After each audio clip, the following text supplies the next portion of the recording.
get back to the ship if Grandfather hears we're in the Reign of Terror. Why not? It's his favorite period in the history of Earth. Man, that's messed up.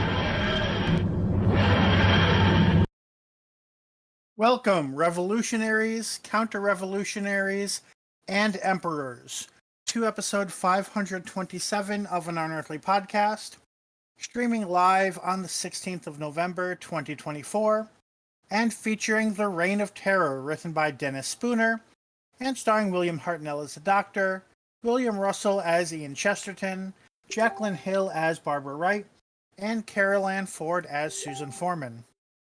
I am Citizen One in Black, and with me are Citizen Fireheart.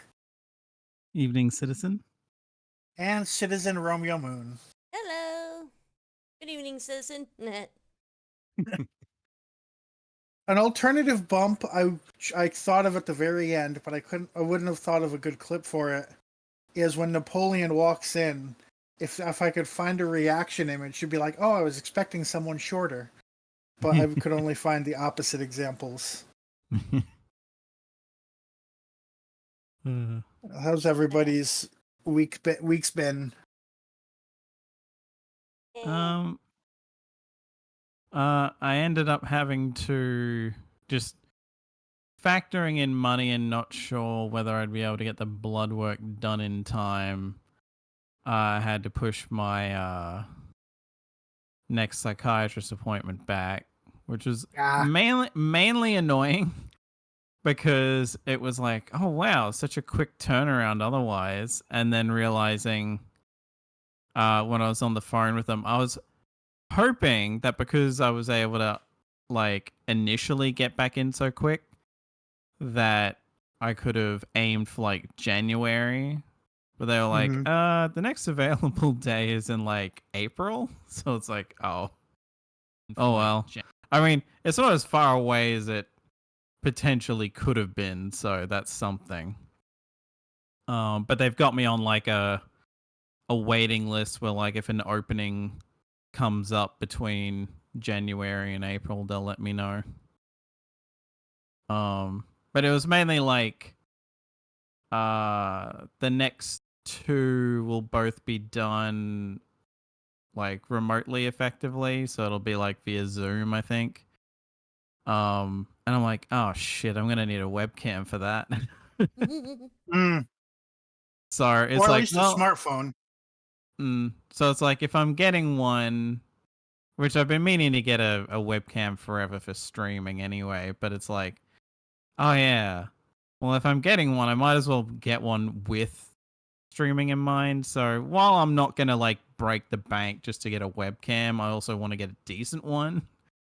So it's gonna cost like, you know, somewhere in the realm between $100 and $200, and then the psychiatrist appointment paying for that on top of that is like, that's a bit much. So I don't know if they cost just more in Australia due to supply issues, but mine, it's I think I specifically, like, it's not like top of the line, but I specifically was looking for like 60 FPS because I used it for teaching. And I think it only cost me $40 US, so like 60, 70 Australian. So unless it's just harder to get them in general, it should be under 100, unless you want really, really good, which I mean, I would only do if you're making money off of streaming like substantially already. Right. Like, I think it's also just a matter of like comparable in landmass, but far less people. so everything's more expensive. I mean, Right. I've seen I mean, if it's just like a supply issue, I definitely get it. yeah, But in terms of like, if there's not a supply issue, it shouldn't be that expensive. like the PC that I have that I'm using right now cost me like I think it was cheaper than the one I initially wanted, but it was still between like 2.5 to 3 grand, I think, maybe, but it was slightly cheaper than the one I wanted, which was probably over 3 grand. Whereas I could probably, if I was living in the US, I probably could have got a comparable one for like a grand or possibly slightly less, the way I've heard friends talk before. Oh, wow. Because the Aussie dollar is also shit, so there is also that. My Right. Logitech Yeah, Brio that's why I was... said 60, 70, yeah. My Logitech Brio was about $300 or so. $250 maybe. So... So that would have been about 500 Australian. And this was Probably. also like, I think it was before pandemic or just as a pandemic was hitting too. Yeah. Yeah. Yeah, my current computer was, I think it was about 600 US, so about 1,000 Australian. This was in 2020. And I'm getting to the point where I need to start looking to replace it eventually, not because of like major problems, but just because there's no such thing as just replacing a battery anymore. So when your battery life starts to dwindle, your choices are to keep it plugged in all the time or to completely replace the whole computer. And my battery life is at max 2 hours now of use. Wow.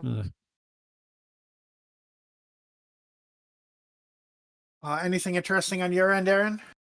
Well, like, tragic. Yeah, my mom's in hospice. She's been in hospice since September.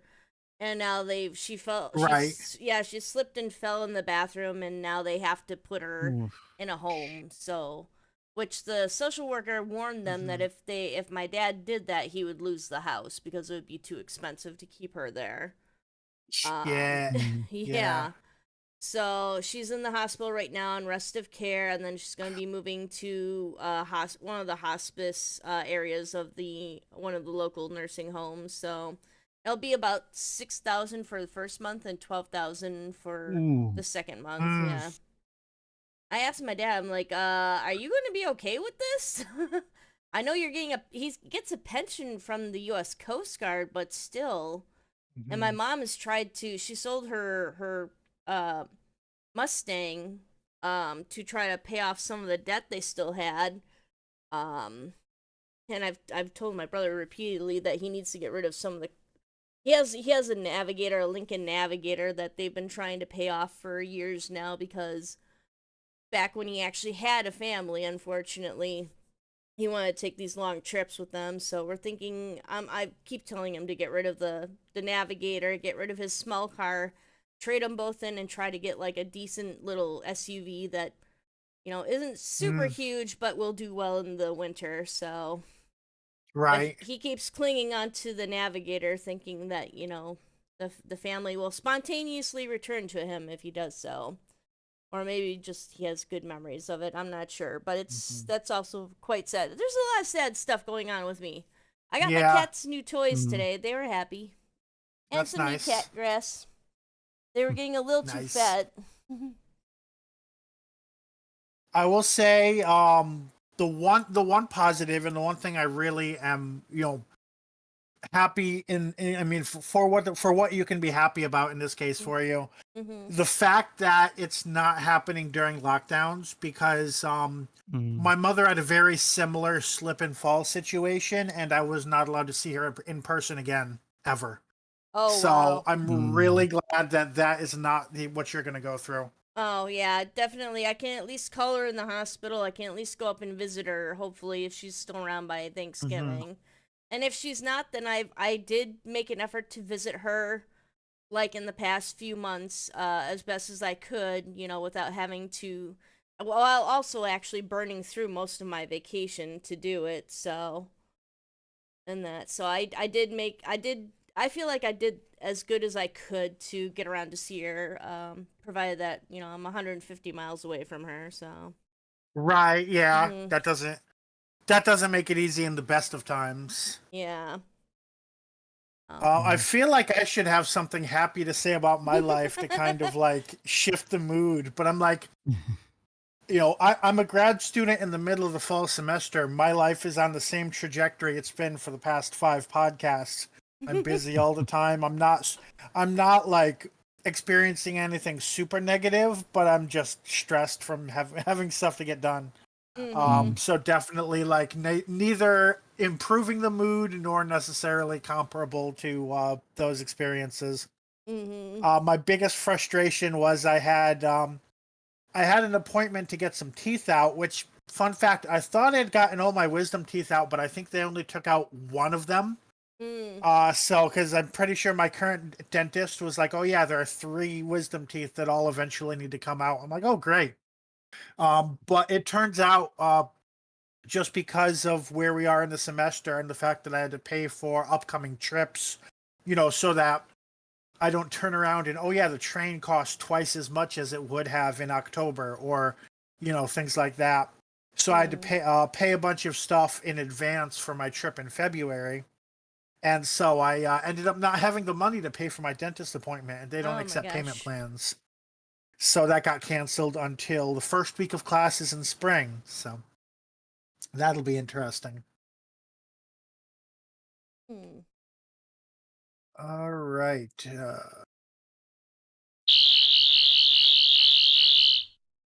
Tonight we will be first, of course, covering birthdays and news. Uh, Not a huge amount of news, but depending on how long we talk about it. Then we have a good amount of geek talk because technically it's been 2+ months since we've done any geek talk. Don't worry, it's not everything we've watched during that time, or we'd be here all night. Then we have the episode summary. We have a bit of a fact check behind the scenes discussion. Then we have our review, final thoughts, and ratings. So I'll turn over to Alex with the birthdays. Okay, starting with the 3rd of November, we have Richard Herndl, who portrayed the first Doctor in the 5 Doctors. Would have been 114, but died in 1984 at the age of 73. On the 4th of November, we have Robin Moore, who played June Turner in K9, turned 53. Also on the 4th of November, we have Bear McCausland, who played Stephen Carter, aka Jack's grandson, who died horribly in Torchwood Children of Earth, turned 26. On the 5th of November, we have Andrew Hayden Smith, who played Jake Simmons in the cyber arc of Series 2 of Modern Who, turned 41. On the 6th of November, we have Neil Gorton, who handled prosthetics and masks from between Series 2 and 4, as well as Torchwood, and was the creature effects designer for the 60th specials, turned 55. On the 10th of November, we have Hugh Bonneville, who played Captain Henry Avery in Series 6, turned 61. Also on the 10th of November, we have Claire Higgins, who played Ohila in Night of the Doctor and in Series 9, turned 69. On the 12th of November, we have me. I turned 34. Oh, happy birthday. Happy birthday! On the 14th of November, we have Russell Tovey, who was a narrator for Doctor Who Confidential Series 5, and also played Alonzo Frame in Series 4, plus worked for Big Finish, and I think he's coming back for that unit spin-off. Turned 43. Also on the 14th of November, we have Paul McGann, who was the 8th Doctor both in the TV movie, but primarily known for his work in Big Finish, turned 65. And finally, on the 16th of November, we have Alexa Havens, played Esther Drummond in Torchwood Miracle Day, turned 44. So happy birthday to Richard, Robin, Bear, Andrew, Neil, Hugh, Claire, me, Russell, Paul, and Alexa. No, we got too many birthdays because I don't have all of our birthdays written down yet. I'm over here writing down your birthday in the spreadsheet so that we don't have 11 again. But at least we're done with all 3 of our birthdays for several months. All right, back to what I was supposed to be paying attention to. On to our episode news. We start off with a few pieces of episode about what is now the newest or the most current upcoming episode of Doctor Who, Joy to the World. And first off, in an interview with BBC Southeast, Stephen Moffat revealed some information about the episode. Basically the blurb, or at least part of the blurb. It says, imagine in the far, far future, imagine that a hotel chain got hold of the idea of time travel. What's the first thing a hotel chain would do if they had time travel? They'd realize they had an opportunity to sell all the unsold nights in their own hotels in history. Anything else worth reading out loud? And then he just kind of talks about why he likes Doctor Who, so that's not really relevant. So that is the premise of Joy to the World. We have basically a hotel who every time they have a night that's unsold in one of their hotels, that room becomes a destination for time travel tourists. Interesting. And then also from Joy to the World, the BBC Children in Need charity event was held earlier this month, and included a clip from Joy to the World, which is very, very different from the parts that we've seen thus far, including the part that Moffat was talking about in that premise. Did you two manage to watch it? I did. No, I forgot. So in the clip, it's essentially the Doctor and Joy is the name of the character from the Christmas special, talking to a hologram, which it turns out that what were the dang? I had the window open too. The name of the arms dealers from Boom, which apparently were first introduced in The Empty Child, Dr. Dance's. So they're very much a long. Villengard, yep. I literally found the word the second you said that. Yeah. Yeah, apparently that's been a very long Moffat thing. But so apparently Villengard potentially owns the hotel, judging by the fact that it's the same episode. But it seems like they're trying to create an Eye of Harmony, or at least a star, to power their own stuff. And the clip also includes the fact that it something to do with dinosaurs. They're all, which, come to think of it, yeah, a lot of the dinosaur appearances have been Moffat. I guess he likes dinosaurs. Aaron, what did you think of the clip? It was interesting. I got the impression that they're in a hotel room that was sent back to 65 million years. That makes sense. Which is a bit silly. Because the Doctor which is fits in with the premise we just read, yeah. Yeah, that was the impression that I got, and it was funny watching the dinosaur eat the little hologram. The briefcase with the hologram shooting out of it. So I think I've got some positive feelings for this Christmas special. I kind of do like New Who. I like it. Well, kind of do. I do like New Who. With Ncuti Gatwa as the Doctor. He's probably one of my favorite Doctors here. So,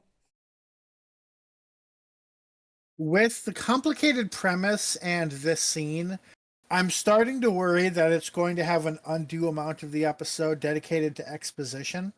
Mm-hmm. Mm.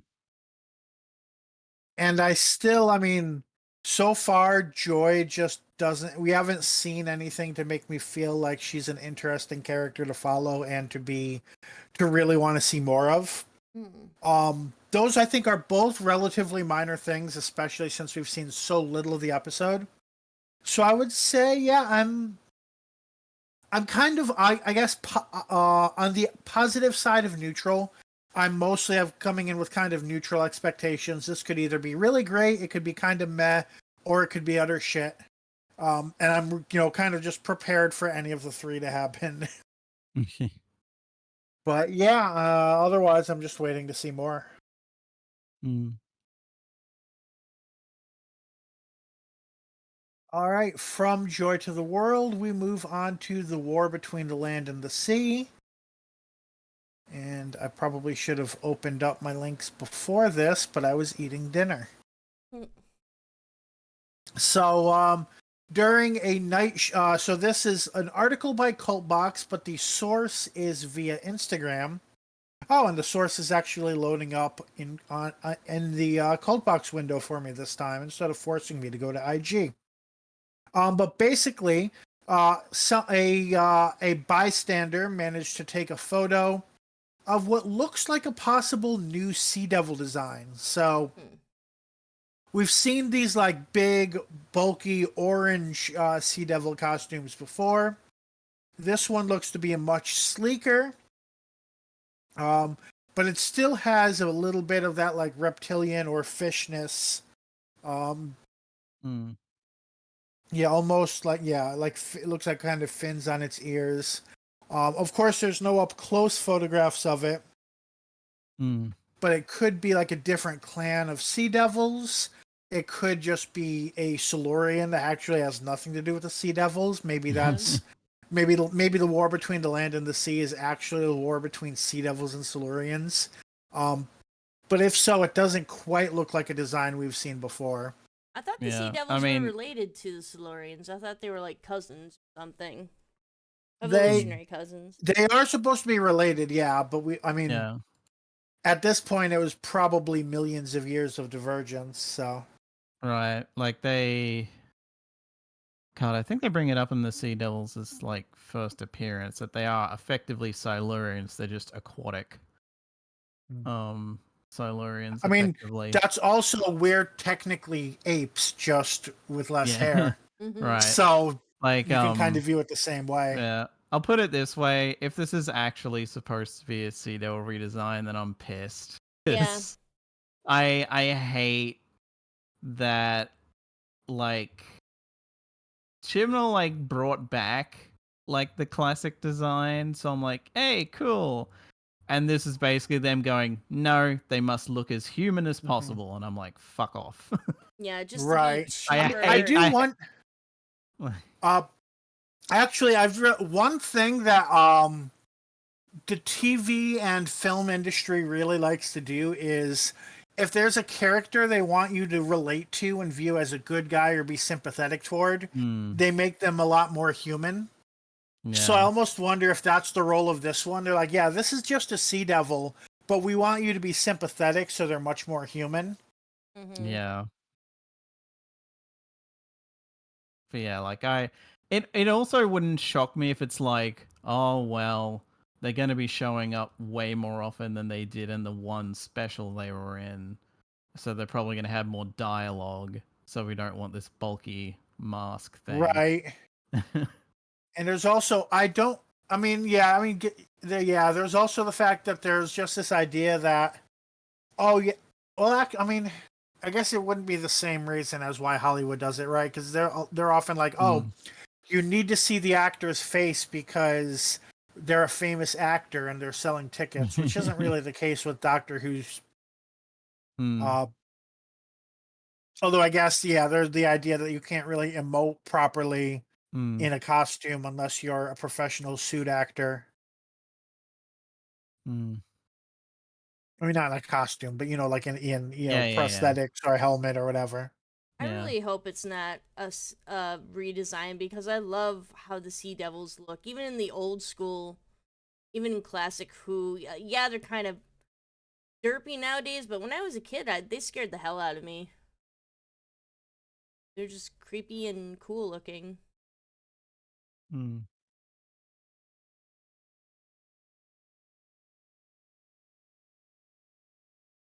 Hmm. All right, so that is that piece. And that is the end of our episode news. Then we move on to Big Finish, starting with releases. On November 4, they released The War Master Future Phantoms, written by Jonathan Barnes, James Goss, Lizzie Hopley, and Tim Foley, starring Derek Jacobi as the Master. On November 7th, was released Torchwood Bad Connection, written by Aaron Lamont, starring Indira Varma as Susie Costello and Jason Watkins as Emlyn Crook. And on November 13th, they released the Seventh Doctor Adventures, The Doctor and Karnaki, written by A.K. Benedict, Georgia Cook, and Jonathan Barnes, and starring Sylvester McCoy as the Doctor. Finally, for Big Finish and for news in general, we have the news on the Short Trips 2024 competition winner. So this is the Paul Spragg Memorial Award, or opportunity for for somebody who doesn't work for Big Finish to write a script.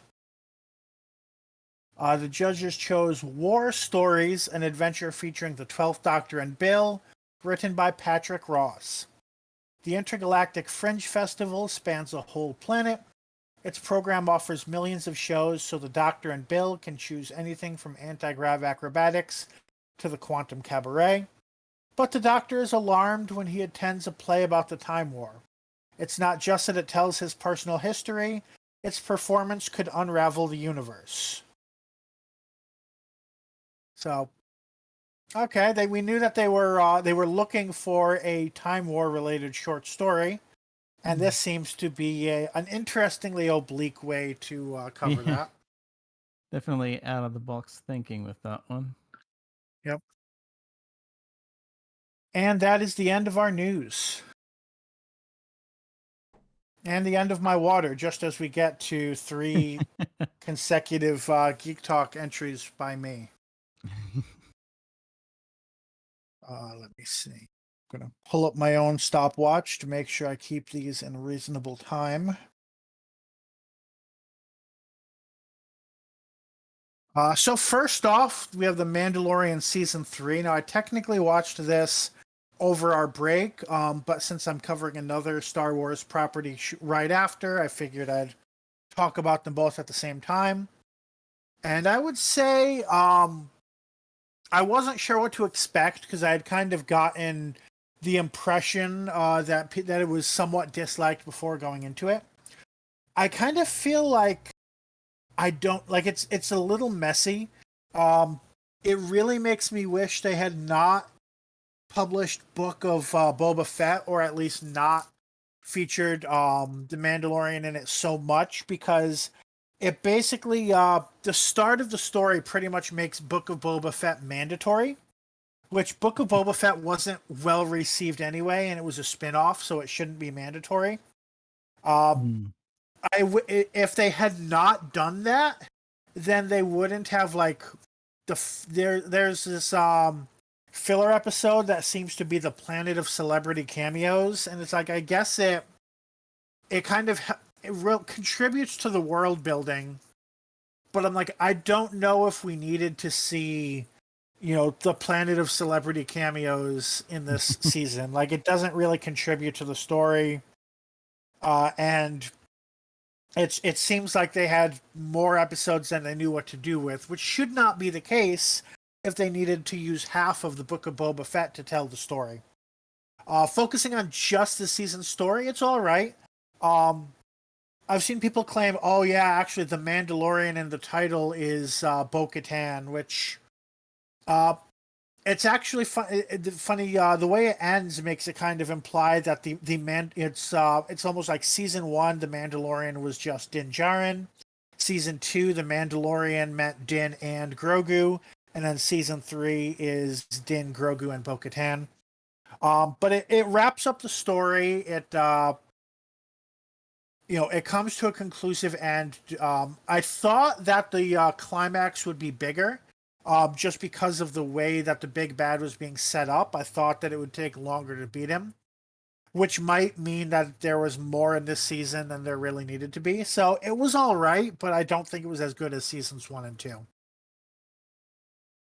On to Ahsoka season 1, which released the same year and is also basically at least either sort of a Mandalorian spin-off or had a backdoor pilot in The Mandalorian.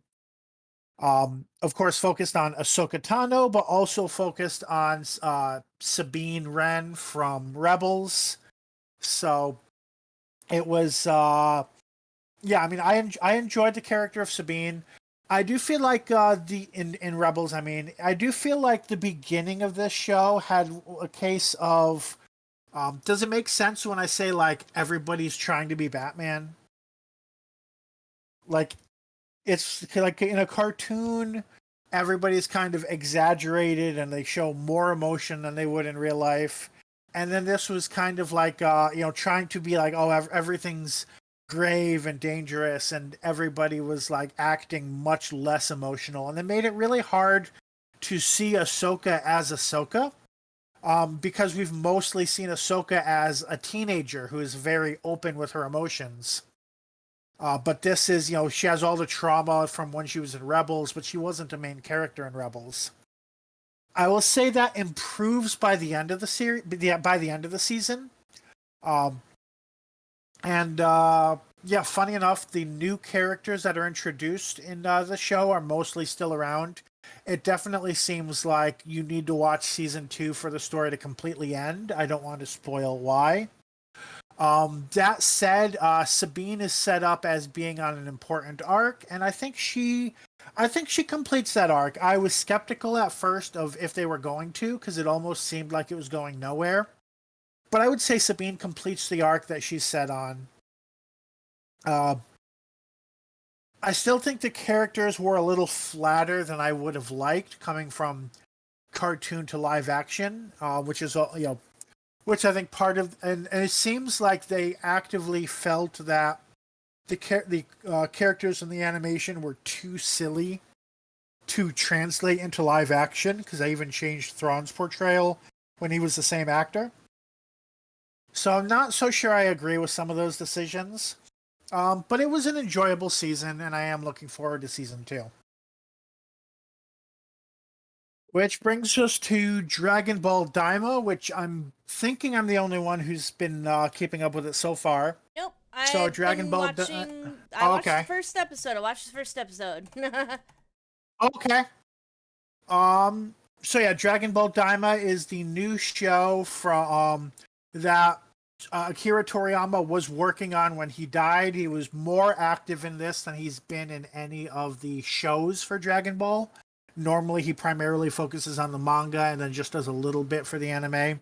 He was heavily involved in Daima, which did not have a manga counterpart. And it is set basically shortly after the Boo arc of Z. So it's before Super, before the last few episodes of Z. Since if you've only watched episode 1, how about what are your thoughts first? I really like the recap of the end of the Boo arc that they do. They work in basically what all has happened at the end of Dragon Ball, or towards the end of Dragon Ball, very well for those of us who never finished the Boo arc. So I found it very easy to follow. And also, since the target audience wasn't born yet when that came out. Yeah, I'm interested to see I'm seeing what they look like now as kids, and I think it's like super cute. Like just the images that I have some of them pulled up here. But yeah, I thought it was very well done, and also like there was a revelation too about people with pointy ears that we kind of like it was like a big revelation in Dragon Ball Z that pretty much everybody was an alien. Anyone who wasn't human was an alien, basically. So there's kind of a similar revelation in the first episode of Daima too, where anybody with pointy ears is basically a demon. Spoiler alert. Yeah. But yeah. Yeah, that's definitely the big like revelation of this, and it kind of is. Basically, it seems that like original Dragon Ball was kind of exploring the Dragon Ball world. Dragon Ball Z was aliens come to the Dragon Ball world, and we go to one planet. Dragon Ball GT was okay. We're going to explore space. Dragon Ball Super was we're going to explore the multiverse. Dragon Ball Daima is we're going to explore the demon realm. So otherwise, it's very similar so far to the first arcs of Dragon Ball and GT, in that they're exploring this new area. They're kind of, very traditional East Asian style of storytelling, where they're kind of just going along, and different characters with different motivations are slowly joining up together. So we probably don't have the full adventuring team together yet. Yeah, the episode 1, it was very interesting because on one hand I was like, if you're binging everything, it would feel like such a waste of time. But at the same time, it was completely necessary, because only probably 1% of Dragon Ball fans will remember everything that happened in the Buu arc in 2024. So, just because it's been 30 years since it aired, and the target audience hasn't been born, or wasn't born at the time. I'm looking so at I see why they as a kid. Yeah. And that's an interesting thing. Allegedly, the initial drafts was just that they were shrunk smaller, like chibi-fied, instead of made into kids. And their proportions, you can kind of see that. Like, if you look at Vegeta, he doesn't look like a kid. He looks like they took an adult and they shrunk him. Goku kind of too. I don't think he doesn't quite look like Kid Goku. He doesn't quite talk or act like Kid Goku. So it's that may have to do with the drafting, or they may have just decided that like having the personalities and the physical appearances of 6-year-olds would kind of be less fun to watch. I'm enjoying it so far. I know a few people, including myself, have wondered, is the pacing going to pick up, or are they going to continue on the same way? It's very reminiscent of the Pilaf arc so far. But of course, that's not what modern Dragon Ball fans expect from Dragon Ball. So, it will ramp up to be a bit more Z-like going forward. But right now, it's very much like the Pilaf arc. And that actually there was 2 of us, so that's why it went longer than I expected. But we'll move on from there to Alex with movies now with Operation Undead. Oh, we skipping Dragon Ball like normal. Oh shoot! I think we already talked about. I think we talked about Daima, but not about OG Dragon Ball. My bad. So sorry, Aaron. Yes, you had your.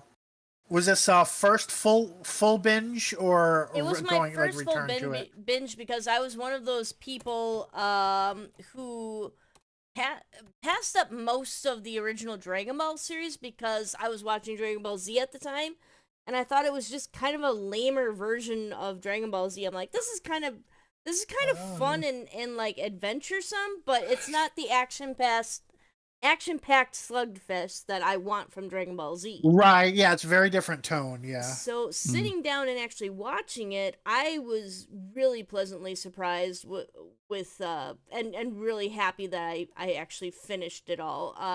It was wonderful. One of my favorite, Lunch became one of my favorite characters because she actually has kind of an arc where she starts out primarily being kind of the blue-haired, like, peaceful housewife type, and then she sneezes and turns into the gun-toting psychopath. It turns out, throughout the series, she slowly starts becoming more and more like the main personality is slowly becoming more and more the blonde, like gun-toting psychopath, as opposed to the blue-haired, housewife that they hired to take care of Roshi. So And that was then kind. Toriyama Sensei forgot about her. I know how can he forget about her? She starts in the 20th episode, or around the 20th episode of the original Dragon Ball series, and she's present all the way up through the end of the original Dragon Ball series, all the way up to when Goku defeats Piccolo and then zooms off with Chi-Chi, and then she's also present at the beginning of Dragon Ball Z, which is very sad. Mm. And I mean, that to be fair, he does also occasionally forget that the Piccolo from Dragon Ball Z is Piccolo Junior rather than Demon King Piccolo. Yeah. Yeah, that was it was interesting. I loved seeing Goku kind of take down the Red Ribbon Army with the banner falling and the cat-like creature sitting on the desk, and the banner is like falling down behind it, and as it meows at the camera. Yeah, so I highly recommend it. It's fun. The first 10 episodes, I think, 10 or 15 episodes fly by, because I think was it Bill or you, Alex, who said that they were only anticipating on making like the first 10 episodes or so, and then it did really well? I think it was like, yeah, just the first, if nothing else, the first like saga / arc, I think, Yeah, like was all they thought they were going to be doing. The first arc is all that was planned, and it wasn't actually super popular because everyone in Japan was familiar with Journey to the West already. So they were like, okay, we'll do one more arc and then probably cancel it after that. And that one more arc was, they were like, well, why don't you make it a kung fu movie? And we know what happened after that. Yeah, because after the first saga, they start training for the martial arts tournament, and so, but it doesn't really. Dragon Ball does kind of start slipping into the Dragon Ball Z niche once they start going up against Tien. Once they go up against Tien, Shinhan, and Chaozu and have to defeat them, that's when it really feels like Dragon Ball Z, because the fights start kind of getting more drawn out and everything. So, yeah, and that's still when Goku was a kid, too. Yeah. Yeah, I highly one recommend time a watching lot it. of these Oh, sorry. the one time a lot of these characters actually look like competent fighters because the power levels are so low.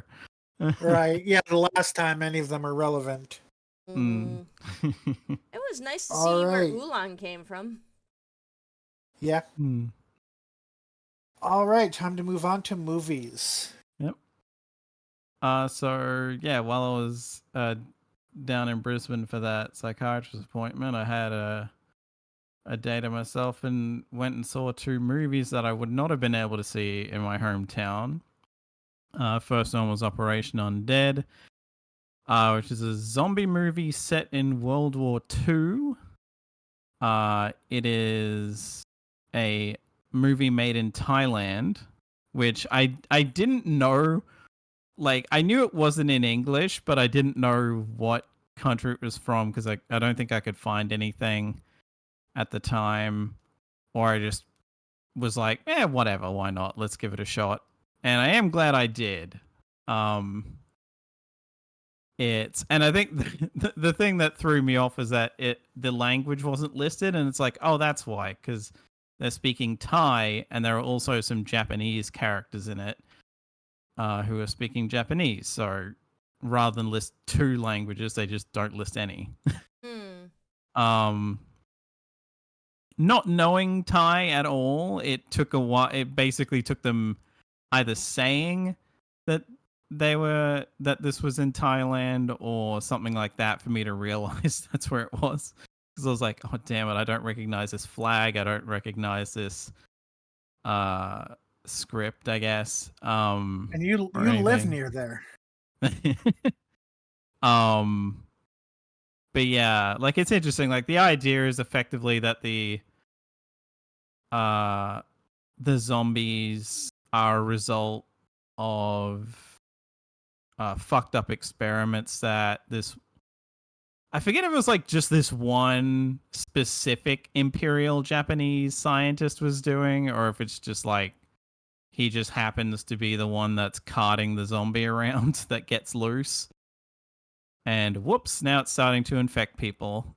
It's kind of funny because the portrayal of the zombies is still very like what you would expect from zombies. Like maybe there's a specific Thai spin on it, but like they effectively, if you looked at them, you would go, okay, yeah, those are zombies. I recognize those as standard zombies.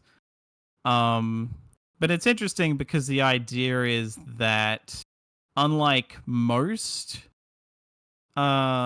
zombie fiction, they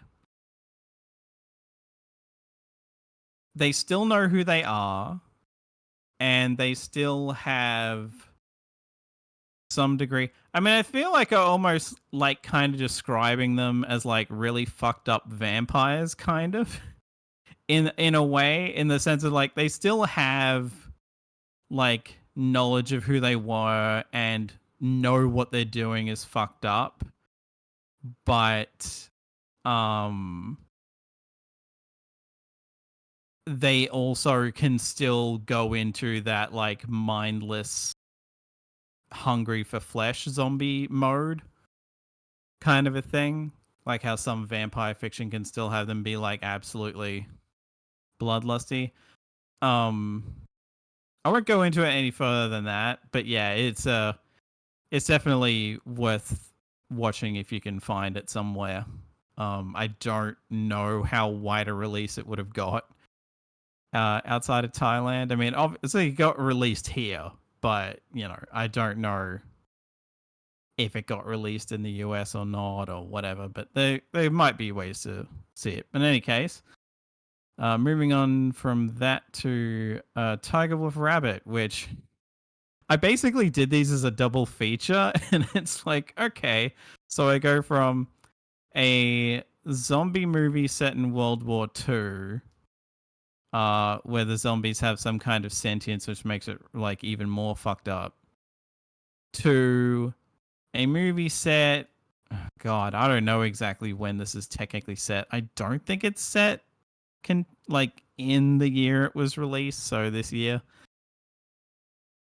Given some of the tech that they have, like everyone's running around with really old, like, well, I say old. I mean, like, if you told me this was set in 2005, I would buy it with some of the like phones and that. But this movie centers around child trafficking, so that was like, oh, a very chill double feature, I guess.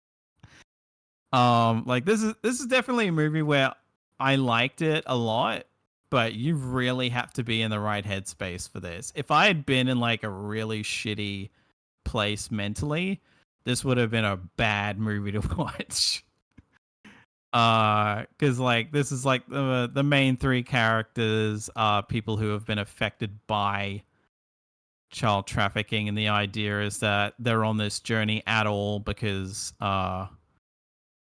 the guy that's effectively pushing the story forward is trying to get these other two to help him track down either his kid or just generally the last person who's known to have had his kid. And yeah, as you can tell, there's a lot of heavy stuff in this. I mean, literally in the first minute, so it's kind of worth spoiling technically as an example of the tone this movie can have. That one of the primary three characters is let out of prison and then basically just goes and lies down on train tracks to potentially get hit. So yeah, that's the movie you're dealing with. If that's a bit much for you, then maybe skip this. Because that's not the only instance of someone trying to do themselves in. So if that's a bit much, tone is so much because I feel like the movie I'm going to be talking about, I could also picture that happening, but the tone is probably radically different. Yeah. But yeah, this was a very interesting movie, but I am glad that I was in the correct headspace to be able to get through it, because it is quite heavy. But I would say check it out. I guess I didn't specify as well this was a Chinese movie. So a movie from Thailand, a movie from China. Interesting combo there. Were these like limited releases on a special event, or was this like regular full release and just happened to be two non-English speaking language movies? Well, Australia does tend to get movies from like India and China and Japan and South Korea and places like that. It's just that in my hometown, I live in a fairly regional place, so we rarely get anything outside of like Godzilla or Dragon Ball or Pokemon and stuff like that. So it was only because I was in my state capital that I was able to see these. There might be some other places in my home state that get them, but my hometown is considered too small for them to bother.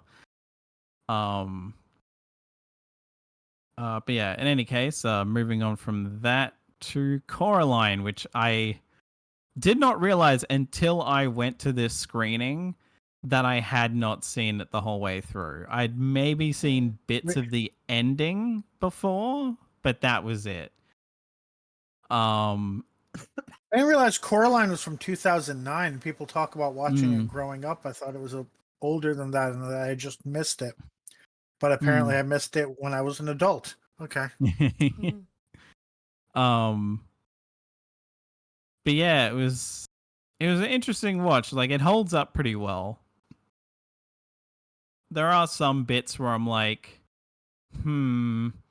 but not as many as you'd think from a movie from 2009 based on a book for kids. It's one of those things where I keep forgetting, oh no, this isn't a Tim Burton thing, even though it feels like it would be. I mean, maybe he was involved in this in some way, but I don't think he was. But yeah, definitely an interesting watch. Can't really go much into it without spoilers. And yeah, it's like a movie from 2009, but still. But yeah, it's interesting to see, especially because this was like a 4K remaster, I think, and the visuals still hold up, despite the fact that this was much older, like stop motion type stuff that they were doing. I mean, they were using, like, from what I can see, they were using little puppet things rather than like some weird version of claymation or whatever. Although it was interesting learning in a thing that played after the movie that effectively they would have used digital effects to get rid of it, but effectively there was like a line right under her eyes because the mouth would come off to just like switch in the right expression for the frame, kind of a thing. I think they could do that with they probably had to take off the whole head for the eyes to do that, but I forget. But yeah, it was interesting. Yeah, like if you're like me and you hadn't seen it before, I'd say it's definitely worth checking out. Like, yeah, it absolutely holds up. I'm also realizing this is probably like I think only the second or third Leica movie I've seen, because I've also seen Kubo and the Two Strings. And this, I think there's one other one, but I can't think of it. So in any case, from that to Bill with Deadpool and Wolverine. Yes. So I know I'm not the first person to talk about Deadpool and Wolverine, but yeah. So it just came to streaming this week, so I thought I'd give it a watch. And it basically, the premise is that every Marvel movie that was not part of the MCU was more or less dang it, I just had the word is it trimmed? It's not trimmed. when they send someone, but by the TVA from Loki.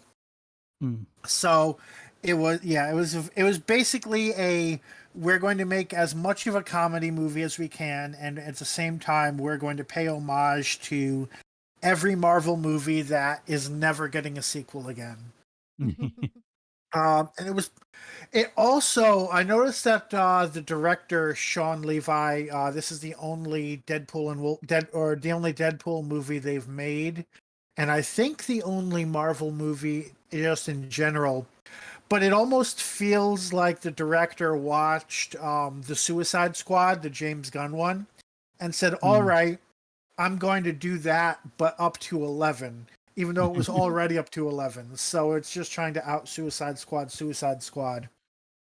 So, yeah, I think it's pretty obvious from that, whether whether you're going to like it or not already from that description. It's, it kind of plays with serious plot points, but it by no means it's kind of like how the original movies, it's really hard to take them as being in the same universe as Fox X-Men because it plays so silly with things.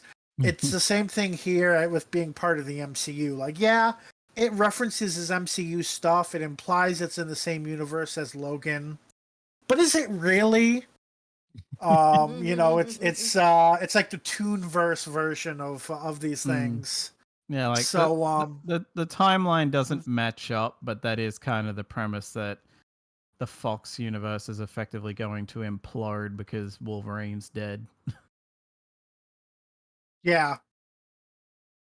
So yeah, I mean, like I said, I think that is really enough information to give. Oh, that's right. The other thing I'll mention is the big bad of this movie. I had to stop and Google her during the movie, and she was introduced in the aughts.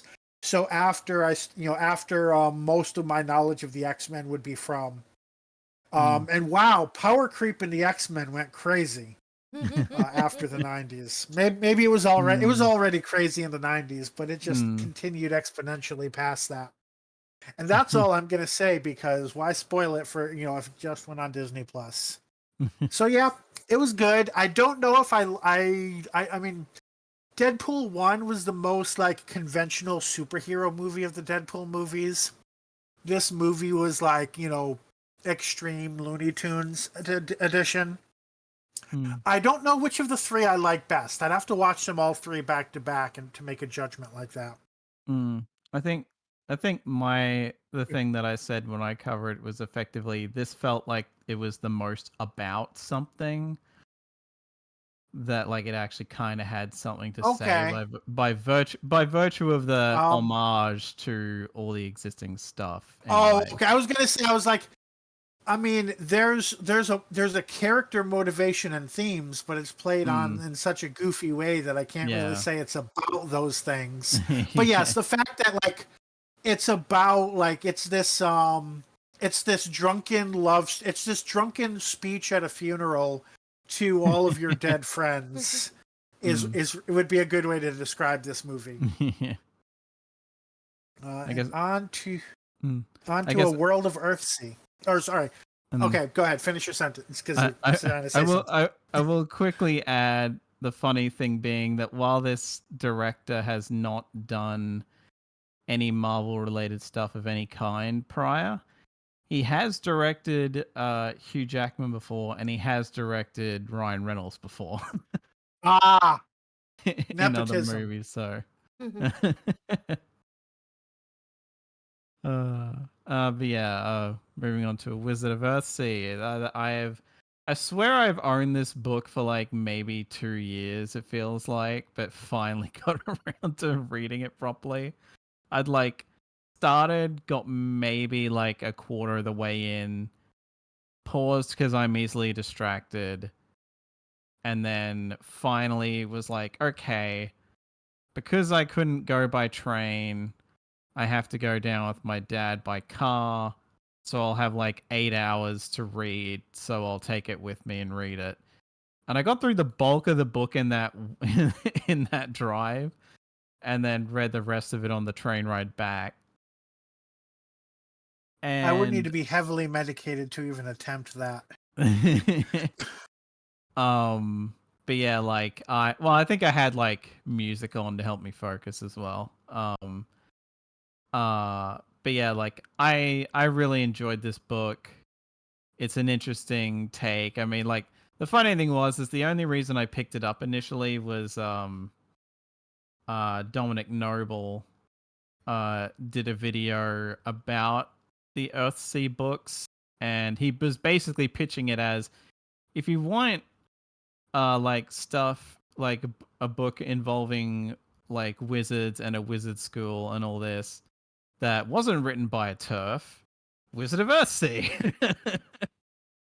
I mean, for God's sake, the interesting thing about reading this is the main character, I don't know if it's pronounced Ged or Jed because it's a G, so it could go either way. But he is, I think, coded as far as like, if he was portrayed in live action, he would most likely need to be portrayed by someone of the varying Native American nations, I think, is the way his skin tone is described. And like most people of the archipelago of Earthsea are described as having like that kind of a skin tone or darker. And it's notable that I think the first instance really of like, I think skin tone's described pretty much all the time, I think, which is rare because normally it's like, well, this character isn't Caucasian passing, so we have to make you aware of that. Whereas in this, it's very clear that these people that are attacking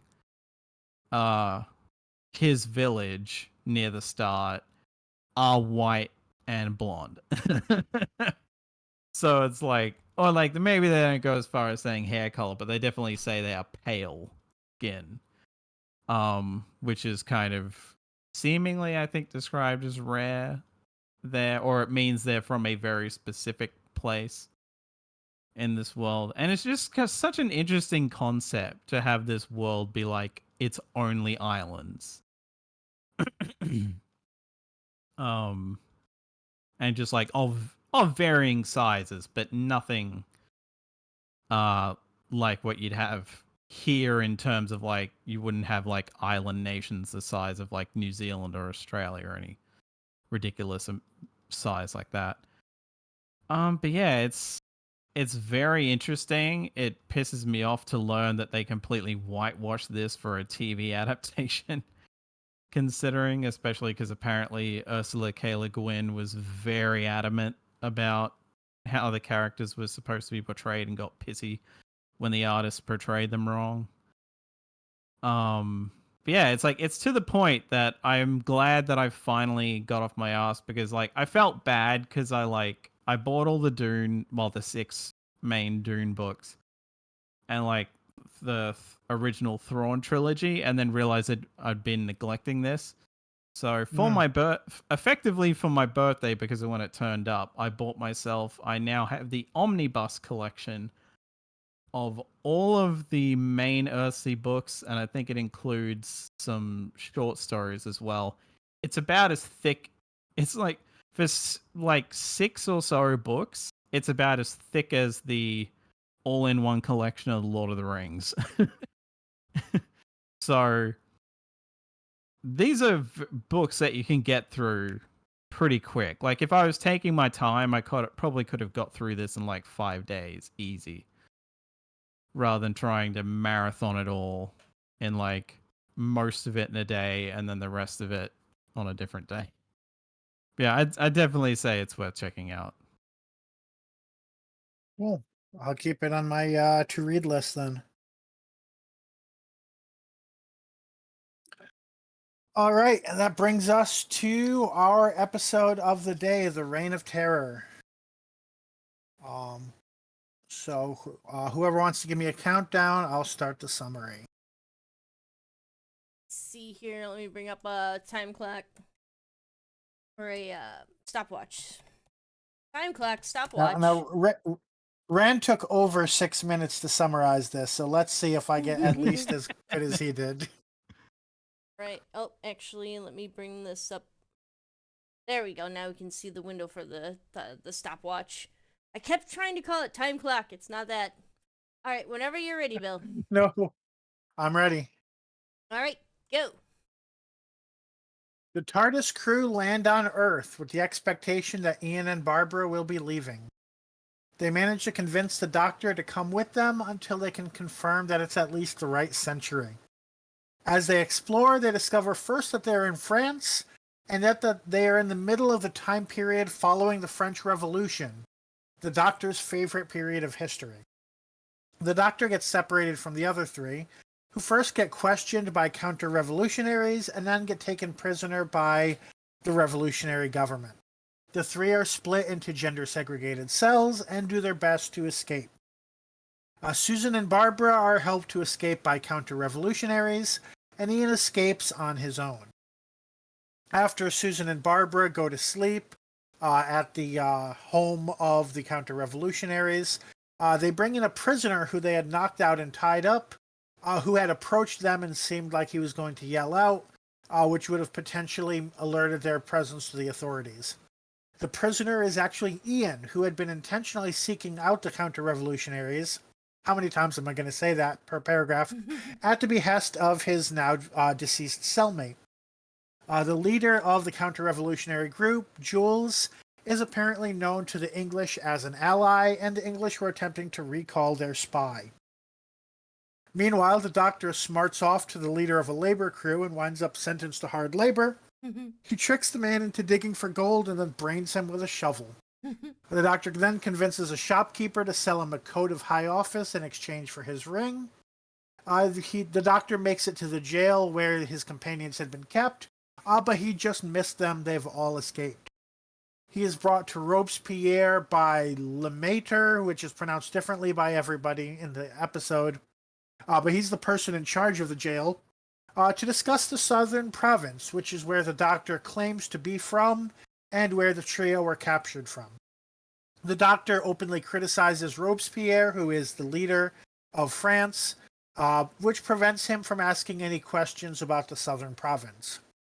The shopkeeper arrives with the Doctor's ring and explains their interaction to Lemaitre. Susan, who's been feeling unwell, is seen by a physician who claims he needs to go get leeches for her treatment, but instead he goes to the jailer because he saw signs that suggested Susan may be an escaped prisoner. Susan and Barbara are therefore captured again and returned to the jail, but Lemaitre orders Barbara to be brought to the Doctor for questioning, since he's allegedly from the province that she is, and the Doctor releases her. Jules arranges for Ian to meet with another member of the counter-revolutionary group who may be able to help, but the person turns out to be working for the revolutionary government. They capture Ian, but Jules arrives with backup and frees him. Back at the prison, Lemaitre confronts the Doctor about his false identity, and next we see them. They are arriving at Jules's house. Lemaitre realizes that he's set up Ian's escape from prison because he is actually James Sterling, the English spy that Ian was meant to contact. The parties share their respective information and set up a plan to eavesdrop on a secret information that may reveal the next leader of France. The meeting includes Napoleon Bonaparte and discusses a plan to execute Robespierre and elevate Napoleon to his place. The plan is then enacted so quickly that Robespierre is arrested before Sterling can even attempt to interfere. The Doctor makes use of the confusion to convince the jailer to free Susan. The four then return to the TARDIS while discussing whether or not it would have even been possible to change history. The end. All right, you did that in 4 minutes and 2 seconds. Okay. Way better than what I would have done. Well, listening to you, I realized there were a few moments in there that I probably could have cut, but I took them down at the time because it's hard to tell in the moment. So at this was part of course, season 1 of Doctor Who, and around that time there were 2 main people who wrote historicals. There was John Lucarotti, who wrote Marco Polo, and there was Dennis Spooner, who would go on to write The Time Meddler. If you had to guess which of those two people wrote this episode, which one would you guess? I read the wiki page for it, so I already know who.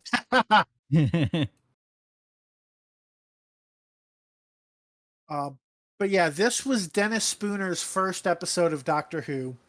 And he's known for like comical, farcical historical episodes. To me, this read a lot more like a straight historical, like Marco Polo or the Aztecs. I don't know if anyone disagrees with me there. I did see one source that claimed that these were just French Revolution comedy set pieces, one after the other. But I was like, if so, I'm missing the comedy. Mm-hmm. I don't know much about British French Revolution comedy, but it definitely, if it was meant to be comedic, it went over my head. But yeah, this apparently Dennis Spooner wanted to write a science fiction story, which he sort of got to do eventually by the time he got to The Time Meddler. But this was his first commission for Doctor Who. I tried to look up a one-to-one like historical comparison, and the only thing I could find is that the Napoleon Society criticized it because the meeting in which Napoleon appears never actually happened. I can kind of excuse that because they're basically saying like, here's the broad strokes of like the reign of terror of the period following the French Revolution. Here's Napoleon coming to power. I don't, the fact that the meeting never actually happened in history, I think isn't super important because that, like, if you had slightly changed that, it wouldn't change the plot very much. Yeah. Plus, there's a matter of like, you could logic out there's potential that secret meetings like this that were never documented could have happened. It's just that no one ever took note of them. Yeah. But if there are other historical inaccuracies, I don't know enough about the period and couldn't find enough information to find them. I will say, 5 years ago when we first reviewed this, I knew nothing except that the French Revolution happened because of the American Revolution, and then ? And then Napoleon. I know a bit more about it now, thanks to things like Oversimplified and history reaction channels that kind of curate a lot of good looks at history. So at least I understand a little bit more about Napoleon and about the French Revolution and stuff. But it wasn't really enough to let me judge how accurate this episode was or not. Other than that, I actually know who Robespierre is now. Yeah. I would suggest the Wondrium lecture on the French Revolution. It's a really good one. That's where I learned a lot of how did they get from point A to point B stuff from. So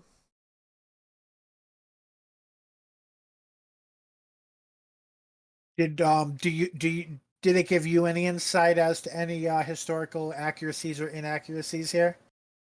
For me, this one, like Robespierre in the lecture is just kind of beheaded. Like, I guess he didn't really come off as a tyrant in the lecture, but this kind of would, put a few pieces of that puzzle together. Like, well, why would they just randomly behead him? It was just like, yeah, oh, by the way, he was also beheaded eventually. It's just like, wait a second, he was like the leader of all of this. Why? And then also, I mean, that's another. If you're familiar with Bill Wirt's History of the World, I guess that's the one thing they mention. Robespierre cut everybody's head off until eventually they cut his head off.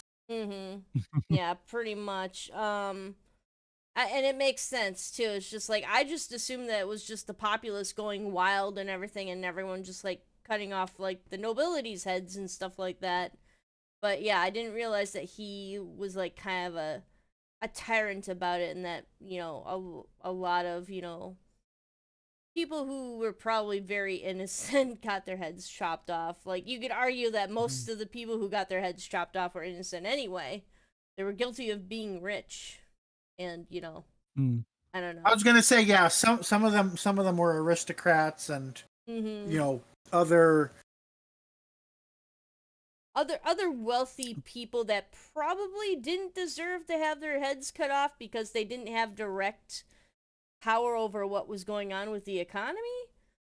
I'm not sure. Also, Lady Oscar, the anime Lady Oscar. If you watch that, Robespierre is very much depicted as a villain and someone to be feared. Like, you see her kind of shrink away from him. Like, he gives off bad vibes right away when you see him on screen. So, yep. Well, on that note, I did read one piece that was basically like it was like Wikipedia had a blurb of it.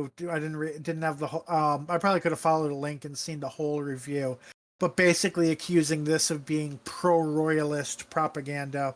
And it's like, you know what? I mean, that would almost be true, except for the episode calls itself out and and criticizes that. So, but we haven't gotten to our favorite moments and stuff. But yeah, like Barbara straight up says that, like, we shouldn't just be assuming this means the royalists are good and the revolutionaries are bad. Yeah. All right. So before we go into the main review thing, since we're specifically looking at these animated reconstructions, so I think a good thing to talk about would be the animation. So we'll follow our regular pecking order, which in this case means Alex goes first. Ooh. This animation is yeah, this I'll put it this way. It says something that when it's relatively just a head-on shot, it's fine. But when it's side-on or they try, like, I'll give them a bit of credit for doing a rotoscoping clearly for some shots, but also, my God, you were going to mess people up with some of these edits. Like, it's just like 5 things in like 5 seconds. The camera just cuts. And I'm like, slow down. Like, we didn't need like to cut between like there's a random shot where it, like, I forget exactly what the scene is, but it like someone's talking, it cuts to Barbara for a second to have her like eyes dart around for seemingly no reason that I can tell. Then we cut to someone else like pouring wine or something, and then there's like 5 or 6 cuts in like 5 or 6 seconds, and it's just like, why the hell did you do that? Like, this I much prefer the animation that would have come after this, because I think this was one of the earlier attempts, and like Was some this of them, like, before or after Power of the Daleks? this would have been before, from what I can recall. For the reconstruction date. Let's see. TARDIS Data Core has a list. 2013.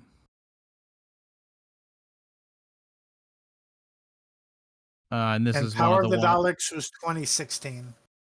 So 3 years before. And seemingly this is one of the ones where Big Finish helped out with it somewhat. This is around the same time as they, or it looks like this was right before they did the 10th Planet, which had a very similar animation style. Yeah. Yeah, that was Planet 55. This is Planet 55 as well. I thought it was it's a Television.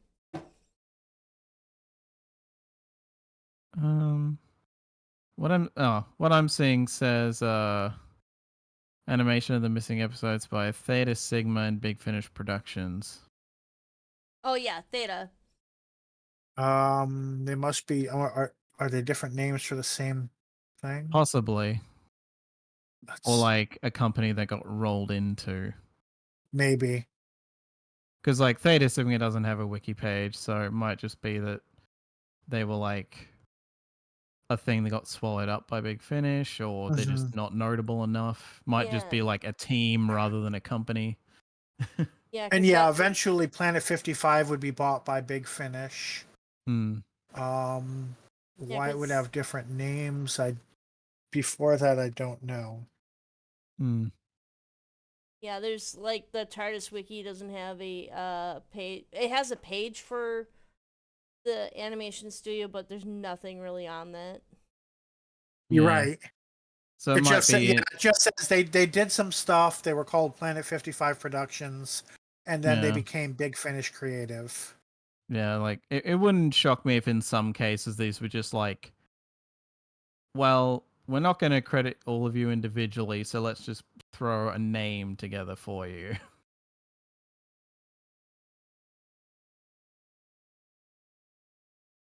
And then like they all went to work for Big Finish, so they just got rolled into that.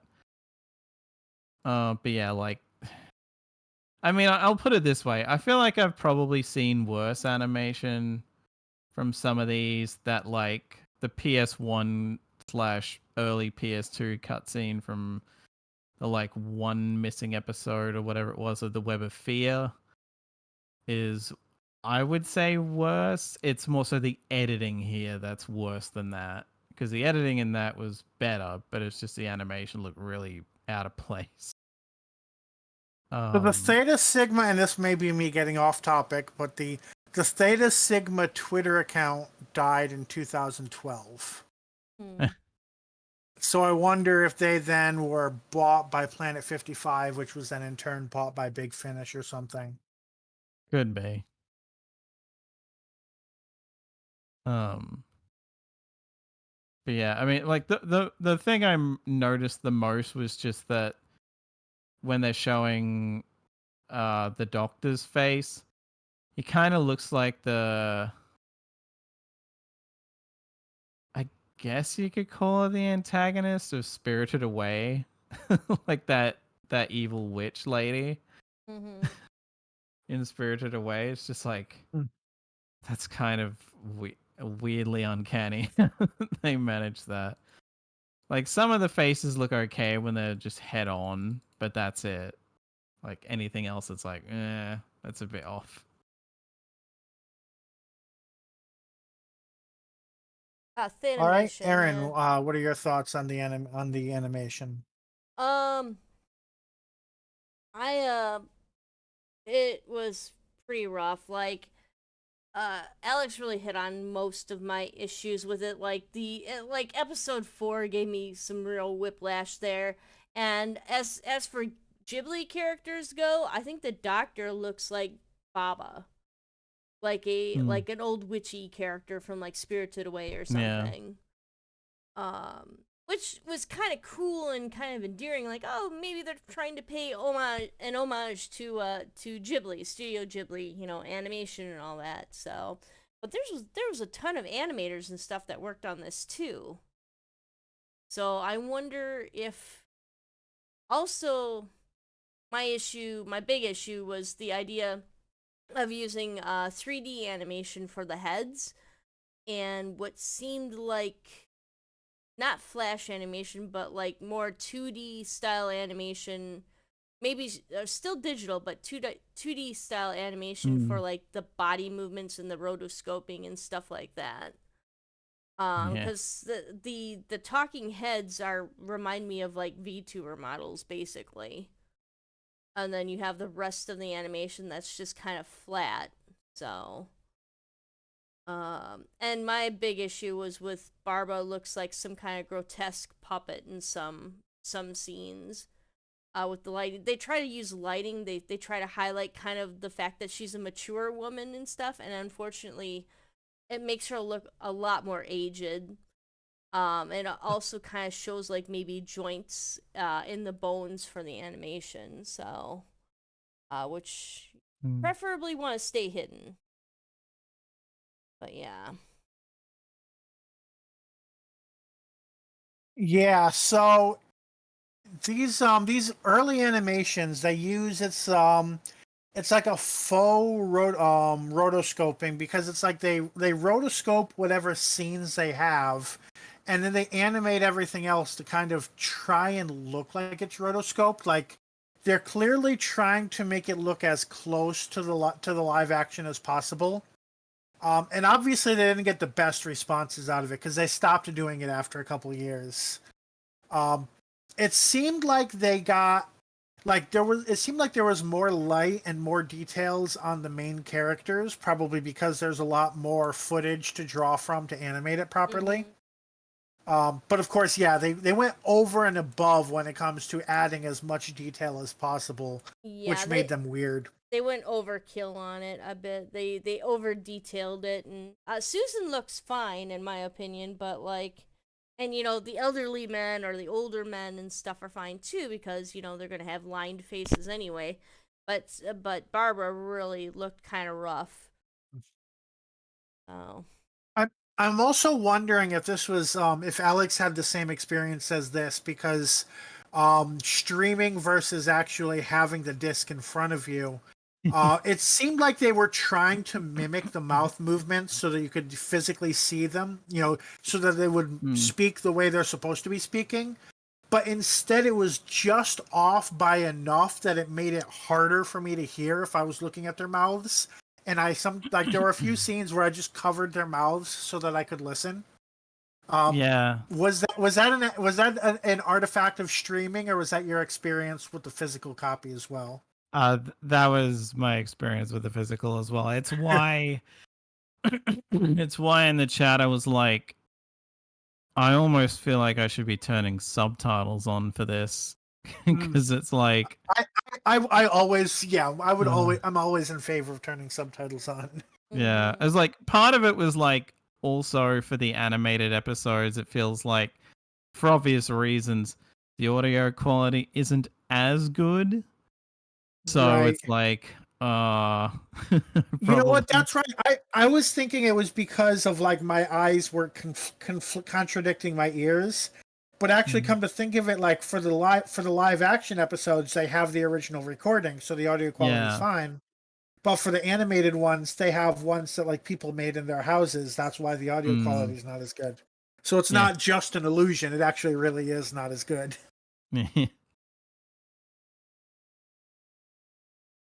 All right, on to our typical review. What we liked about the episode, Alex.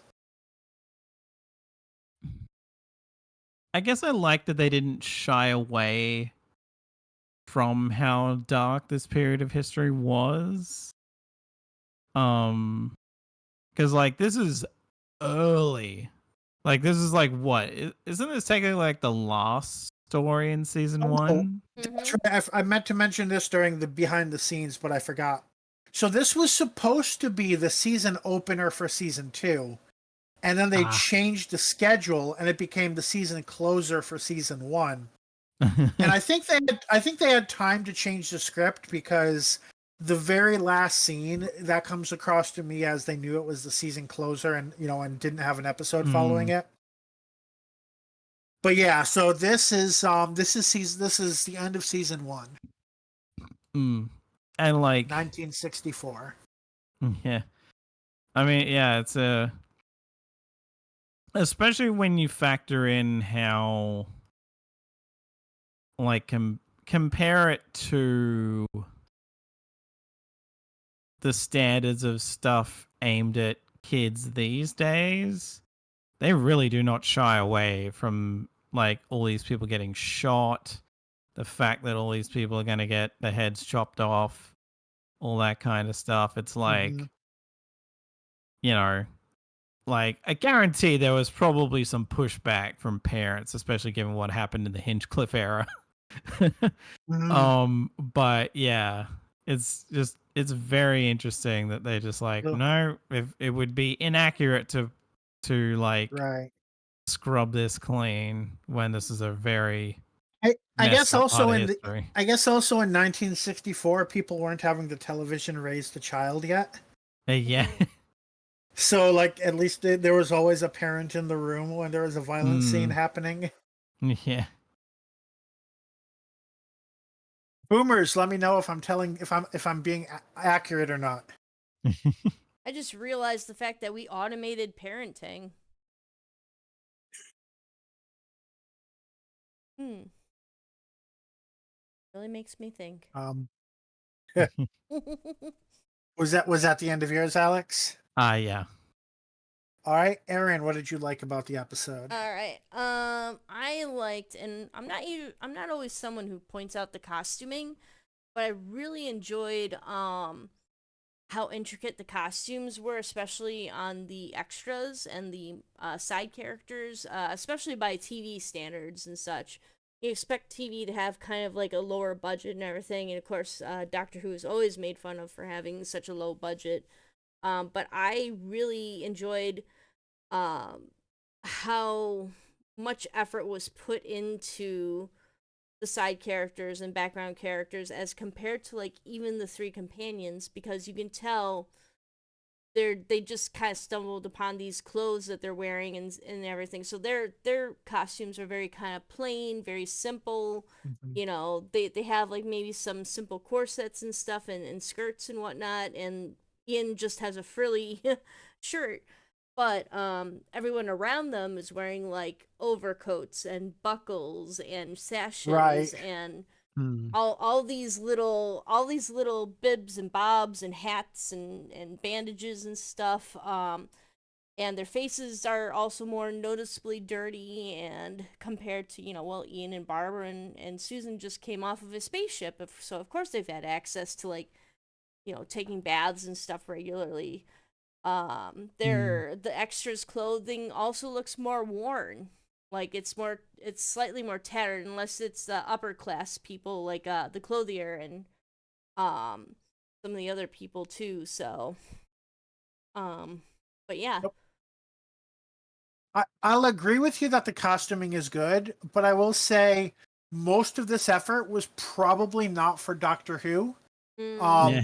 This is Yeah. 1960s BBC, so they probably had recently Yeah. done Mhm. a feature about the French Revolution or a Yeah. play about the French Revolution. Yeah. Those costumes were probably just sitting in a box. Yeah, that, they were Yeah. definitely the BBC, scavenged. the Doctor Who producer was just like, Mhm. yeah, let me go get those. Yeah, Yeah, I like- have Except for the ones for the main characters. I have no illusions that these costumes weren't scavenged from like I figured like a play or something like that, or a historical drama.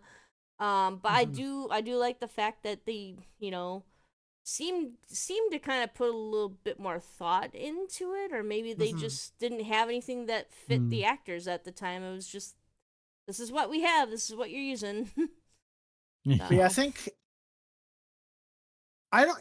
Now I wonder if at any point it equaled, but I think throughout classic Who, the historical costumes were always better than the sci-fi costumes. Oh yeah, Mhm. because it and I think that's part of why it's easier to get a hold of ones that may potentially fit the actors and be like, okay, good. We raided the drama department and found these costumes. Yeah. Especially when it's stuff set in the past in England, even more specifically. But yeah, like period clothing is always going to be easier for them to get than having to make up alien costumes. All right. So what I liked about this episode is that the Doctor is very fun to watch in this episode. He Yeah. immediately comes in. He just starts LARPing right away. He's like, "Oh, I'm in a costume store. It's Halloween." Like, that's not what he says, but that's kind of how he reacts to things. He's just like, "Oh, I get to put on a costume as this ranking official, and then LARP as this official for the next week or the next 6 weeks, really." So yeah, that's what he does, and he does so with varying degrees of success until the very end of the serial, right? Even on the very end, he's just, obviously I was part of the plan to take down Robespierre, and you are, you're about to be executed for collaborating with him. So yeah, this it was a pre-psychic paper doctor. Just before that was before the people who came up with the psychic paper were born, probably. Just being very effective at filling that niche. All right. What we dislike about the episode, Alex.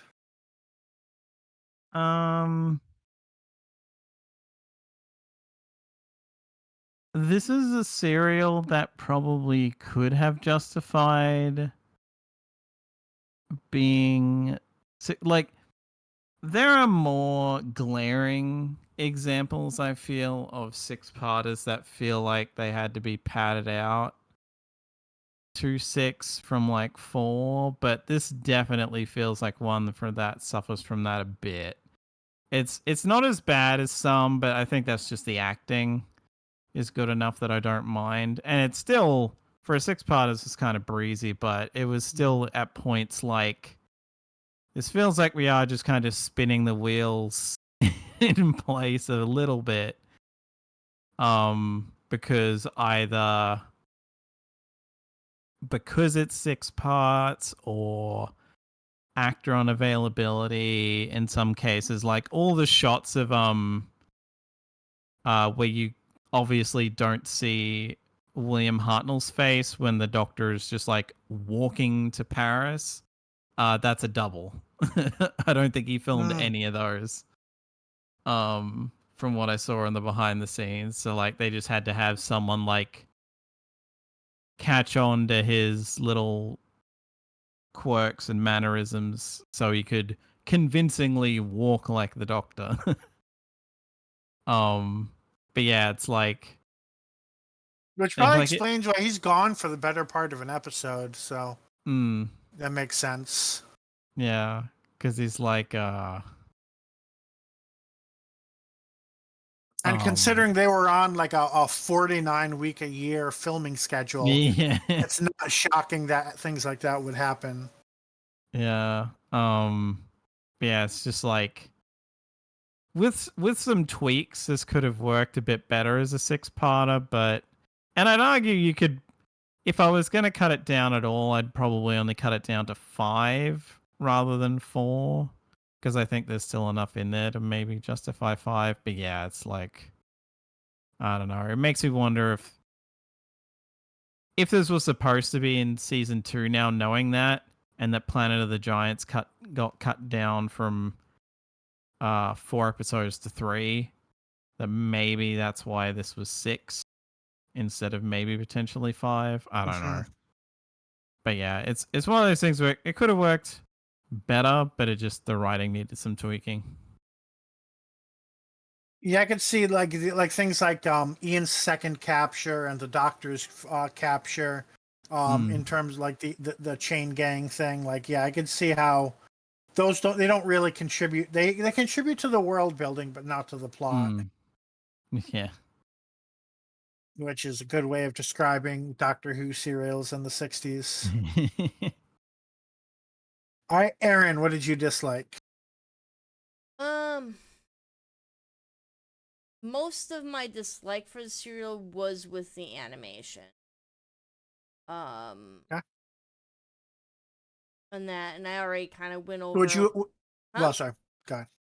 Yeah, and I was going to ask a question, but I'd rather you say what you have to say and then I ask the question. Yeah, so. I already kind of went over my points about what I disliked about the serial, especially considering the animation and stuff. I guess.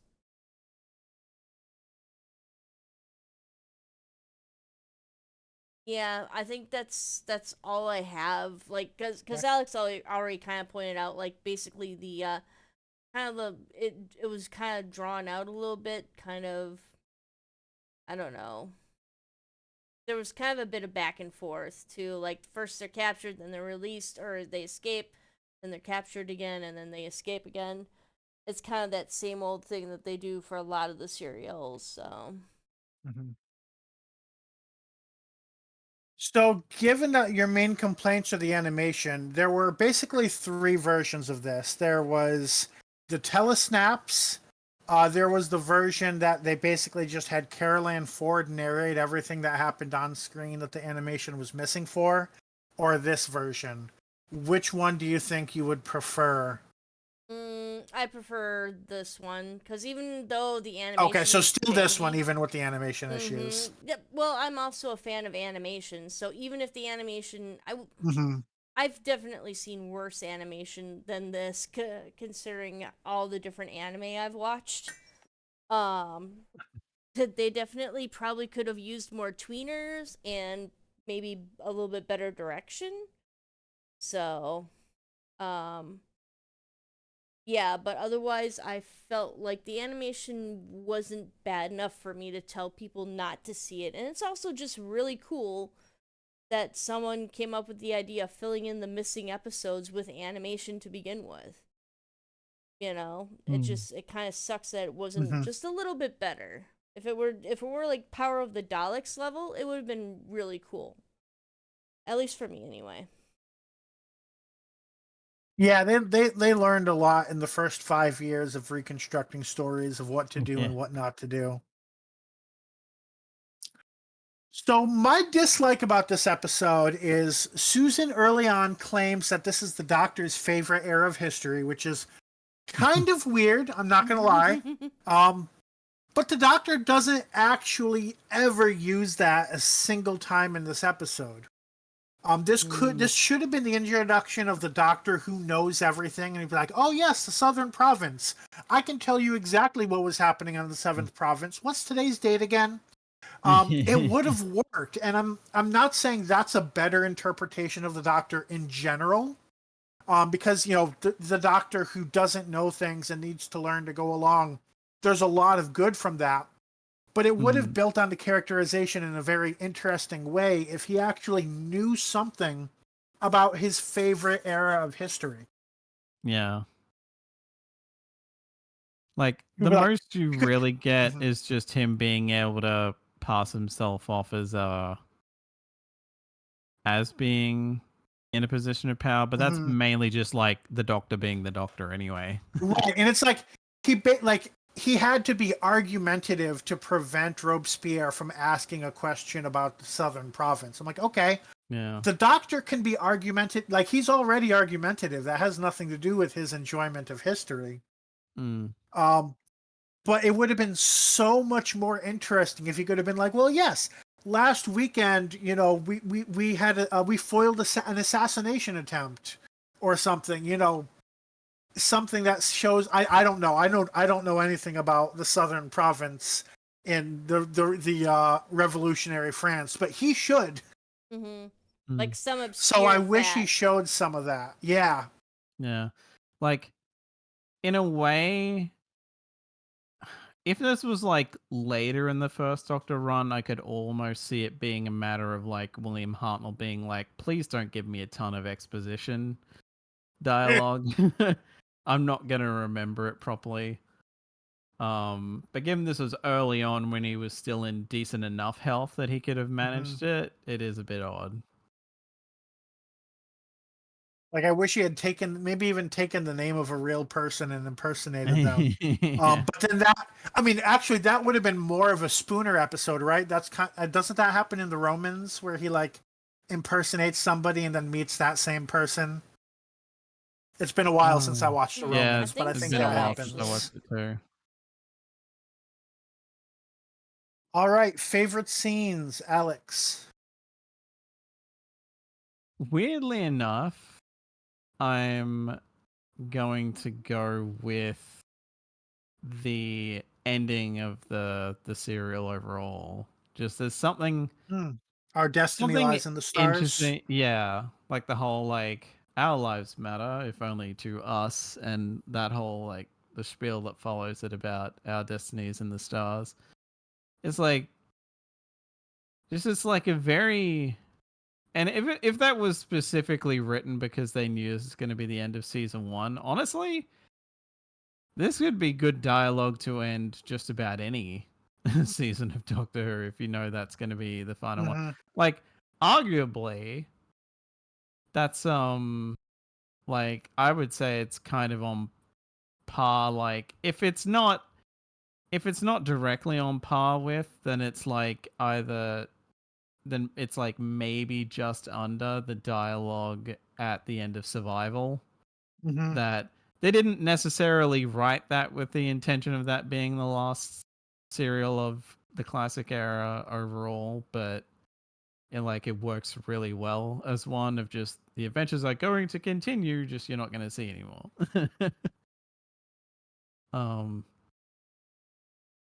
It's just a very interesting season end line. All right, Aaron, what's your favorite scene? My favorite scene is basically I don't know, I think I liked how they animated the scene of Ian's escape from Leon.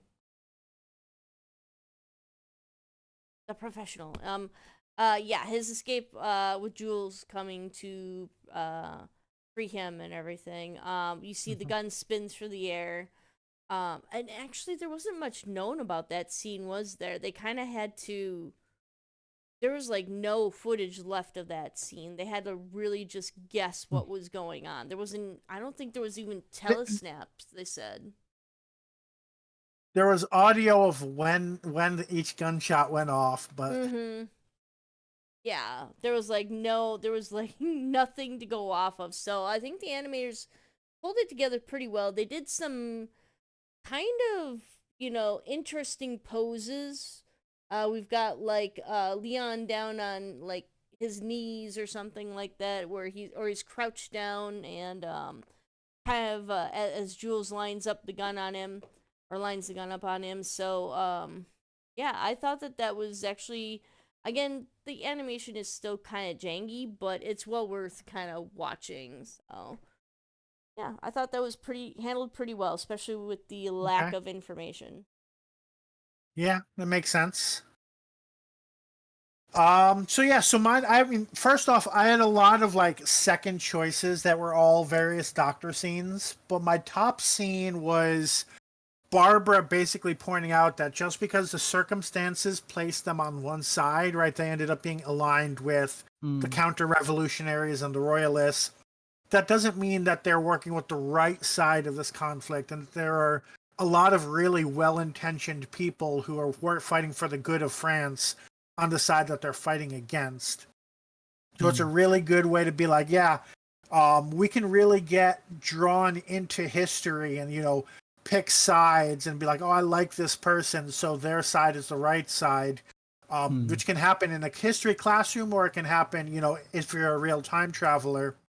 But she's like, yeah, let's, actually pull ourselves back from that and remember that, there were good people on both sides. We're not here to, support one side or another. This is a historical situation that happened with a lot of nuance. I kind of feel like modern Doctor Who could use a little bit of that. Like, I don't have a specific thing in mind, but I feel like modern Doctor Who has really come down with a, the people that we're with and we like, they're the good guys, and the people that are against them are automatically the bad guys. And this, I think, does a lot to remind us, we're not here to, restore the monarchy back in France. We're here to get back to the TARDIS. I think which on that note, I just kind of want to note, none of us have mentioned, like, as a thing we like or dislike, the fact that and maybe I should have saved this for final thoughts, but the fact that our heroes really have nothing to do with the story, which is that's the plot of a lot of historicals and a lot of Doctor Who episodes in the 60s. But people especially hate it when it's real, when it's obvious because it's a historical and we know what's going to happen without the Doctor there. But it's like they really they're there to witness the French Revolution. They're not there to affect it. Yeah. But Alex, you were about to say something, I think. Yeah, I think the off the top of my head, there are probably plenty of other examples, but the closest I can think is Demons of the Punjab being more of a fuck England for doing this kind of a thing, more than one side is necessarily bad in this conflict. It's more like this one specific person who is like the antagonist of the episode is like fuck him, but it's not saying like fuck all of India kind of a thing. Right. All right. Alex, least favorite scene. God,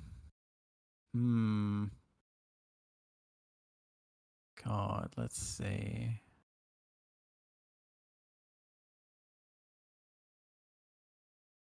Oh, I feel like I had one. It's just kind of slipped out. That's the kind of annoying bit with six-parters in that way. I guess I'll go with. Oh God. God,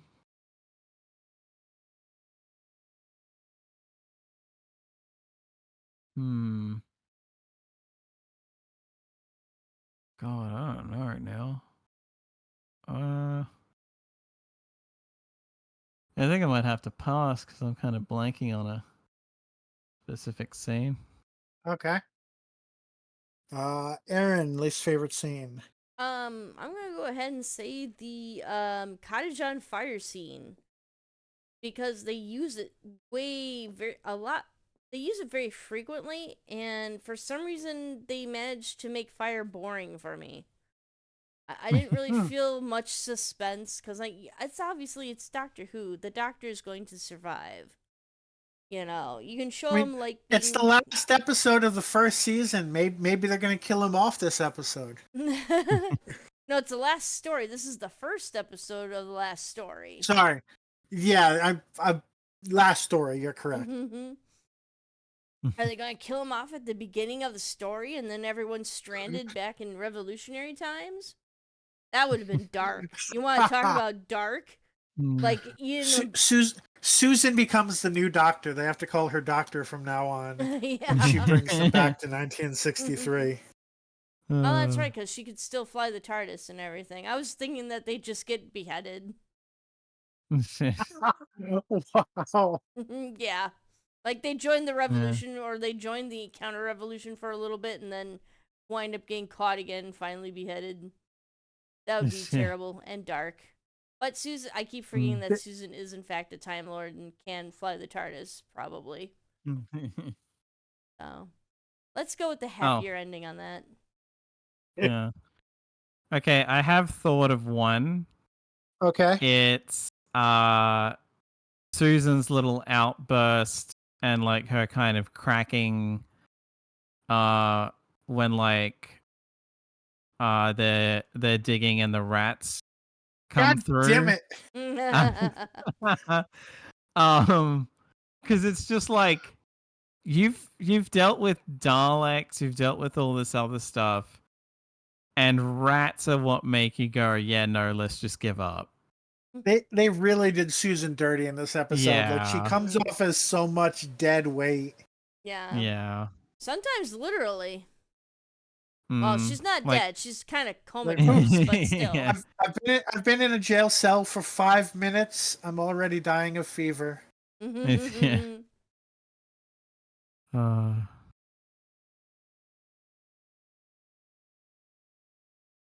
Now do I have a backup?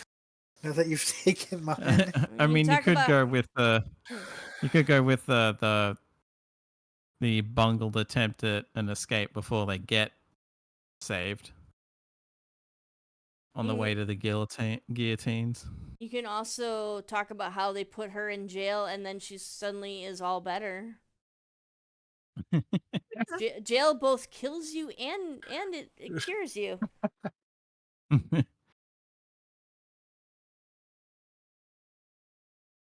But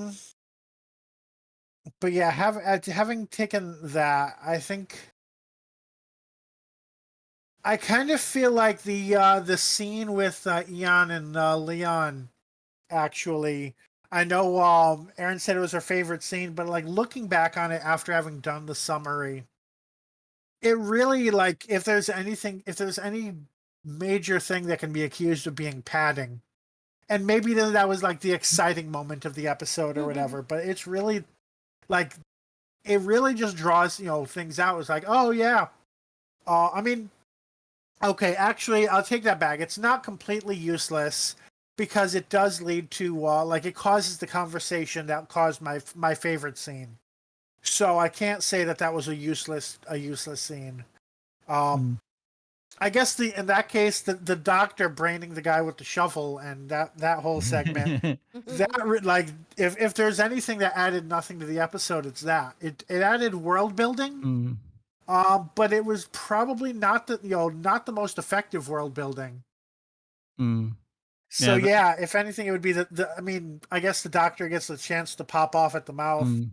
And that's kind of funny, and that's the most Spoonerish part of the episode was the doctor popping off at the mouth and then being like, "Yeah, have you paid your taxes? I didn't think so." But that's the one moment that is just straight up not adding nothing to the story.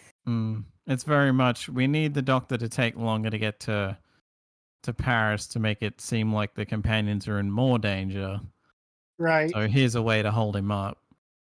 I guess thinking about Susan now, if I hadn't thought of the one that I stole from Bill, would have been like, when the horse throws a shoe when they're like on the way to the guillotine, and Barbara's like, "Okay, come on, Susan, let's go," and Susan's just like, "No, I can't."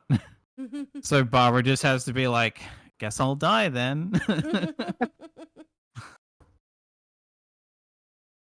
I think I missed that while watching it because it was that part of the episode was not greatly holding my attention.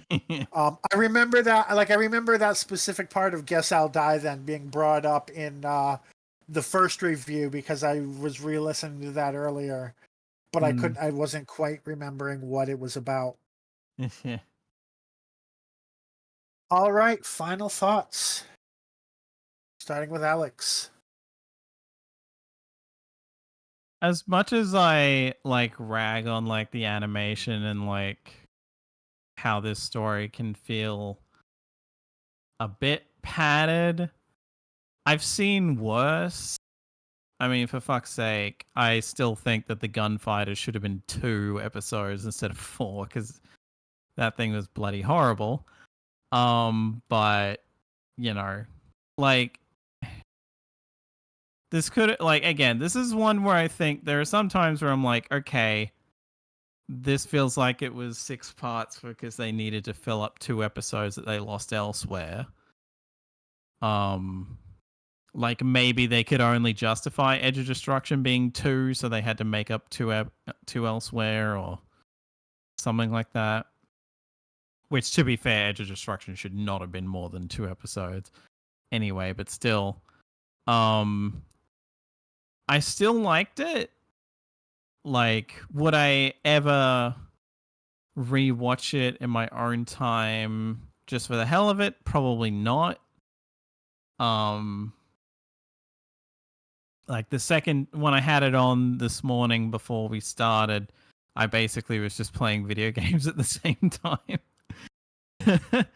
And treating it like an audio to some degree. I was watching it, but only half watching it, which would tell you that it's obviously not something I think is absolutely great or underrated, but it's this could have been a lot worse. So yeah, for completionist's sake, I'd say check this out. But yeah, as we said before as well, they really did Susan dirty in this. This is kind of one of those stories that it's fitting to do right after we did the companion tier list, because it's stuff like this is why Susan ranked where she ranks, because they did her fairly dirty. And this is an example of why. Yeah, short of tangenting, I think that's all I've got. All right, final thoughts, Aaron. I did enjoy this one. I like I said, I thought the costuming actually kind of added quite a bit to it for me. as well as just the kind of the topic of the French Revolution or the post-French Revolution was also kind of interesting too. I don't know. I understand why they don't want to do any more strictly like historical stories now, but like I thought this was like enjoyable. So even though they aren't really affecting anything and can't really affect anything that happens in history, it was interesting to see things from the traveler's point of view. The animation, while jangy, and I just wish it had been a little bit better done because and I do like the fact that it did get better later on. Because it is like such a cool concept, marrying Doctor Who to animation. Just like, I wouldn't have thought about audio, but like animation really does kind of fit the whole sci-fi fantasy theme. So, yeah, I would suggest watching it at least once. I don't know if I wouldn't say it was a must-see episode. It was kind of, I guess, well, it's the end of the season, so maybe it is must see, but I don't know. Yeah, I would say at least watch it once, so that's all for me. Yeah, so in terms of the writing, I would say it's a fairly above average episode. Again, they don't really the TARDIS crew don't really contribute to what's happening. But I think that's the theme generally of historicals in this era. So some people will be like, well, there's a difference between this and Marco Polo or the Aztecs, and I really don't think there is. In all of those stories, the goal is get back to the TARDIS and try not to fuck up history. um, or even, I mean, in this case, they even say like we couldn't have really changed history if we wanted to, which I don't know. Maybe, I mean, the Doctor probably could have stabbed Robespierre or something. Oh, that no, because Robespierre dies the next day anyway. So how much change would that have made? So yeah, I don't really hold that against the story. They still told a compelling story. The goal was to get together. So if maybe there's a flaw in the capturing and recapturing thing, which by this point was already old hat in Doctor Who. But I don't hold the structure of the story against it too much. As for the animation, since we're looking at this as an animated reconstruction, I would say that this is not my favorite animation style. I understand why they went with it at first. They're like, yeah, let's make the animation look exactly like the live action. The animation does not look exactly like the live action. You really would have needed at least triple the budget for it to look decent using this style. And of course, they did not have triple the budget. At least it doesn't. I don't think they did. So yeah, it makes sense that they abandoned this style.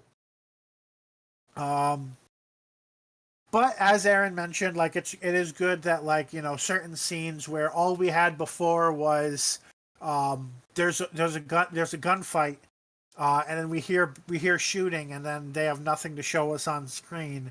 This gave a chance to actually see some of what was intended in the story that we would have seen in the 60s. So there is improvements there. I don't think the animation improved things enough that it changes my overall rating of the episode. But there's definitely benefits to having the animation. So moving on to the ratings. So we originally had a 3.63 rating. So this was originally all of these stories that we're doing with the animated reconstructions. We had Rand, Matt, and Tim, and then either I was there or I added ratings after the fact, depending on the episode. I was specifically Reign of Terror. I was not in that, so we had a 3-person podcast and a 3-person podcast with no overlapping members. But yeah, so this had a 3.63 original rating. I may have said that already. And so, Alex, what is your rating of the animated version? I feel like it gets dragged down to a point, but not quite enough to fall below like into where it feels like I'm being a bit too mean. So to me, I'm going to agree with what Tim gave it at the time and give it a 3.5. Any lower than that, I feel it'd 3.5. be a bit mean for me. Okay, Aaron? There we go. Sorry, my mic was muted. I'm gonna give this a Ah, 3.5 as well. Wish the animation had a little bit of a bigger budget and a little bit better direction. Um, but I do like the overall story. The idea of going back and forth is pretty simple. If not, kind of draws everything out. The costuming, just kind of the doctor kind of messing with people was pretty enjoyable. So, yep. okay. So I'm going to stick with my 4.0 rating from initially. Like I said, I don't think this is enough to really change it, but I generally like the story. So then in this case, our average actually drops from a 3.63 to a 3.58. So I guess the verdict is that we feel that the animation caused it to lose quality, if at least numerically. And what is up with Google Docs today? It keeps making me reload things. Yeah, I was having that So issue then, too with the video. ah, so 3.58 puts us on par exactly with class detained. I literally did not change anything. Don't make me refresh while I'm just looking at it. Um, yeah, Google has been weird today. So yeah, so it's on par exactly with Class Detained, which normally we wouldn't mention a spin-off in this, but it's the only thing that has the exact equal rating. It is not as good as Eve of the Daleks, The Doctor, the Widow, the Wardrobe, The Woman Who Lived, The Tomb of the Cybermen, Full Circle, Resurrection of the Daleks, and it is better than A Town Called Mercy, Mark of the Rani, Twice Upon a Time, The Christmas Invasion, City of Death, 42, Planet of the Ood, The Savages, The Eaters of Light, Planet of the Dead, The Suranga Conundrum. There's a lot of 3.5s. Fugitive of the Jadoon, Amy's Choice, Empire of Death, and that's it. So that is all we have to say about the Reign of Terror. Let us know in the comments what you thought of this week's story if you've watched it, and don't forget to like the video if you've listened this far. Subscribe on YouTube to get our exports each podcast, or follow us on Twitch to get notified when we stream. Next time, I think it's just going to be me, Alex, and Aaron's notes, if I'm not mistaken. Oh We will yes, that's right. continue. We will continue looking at animated reconstructions by looking once again at The Celestial Toymaker, written by Brian Hayes and an uncredited Donald Tosh, starring William Hartnell as the Doctor, Peter Purves as Stephen Taylor, and Jackie Lane as Dodo Chaplin. We'll see you then.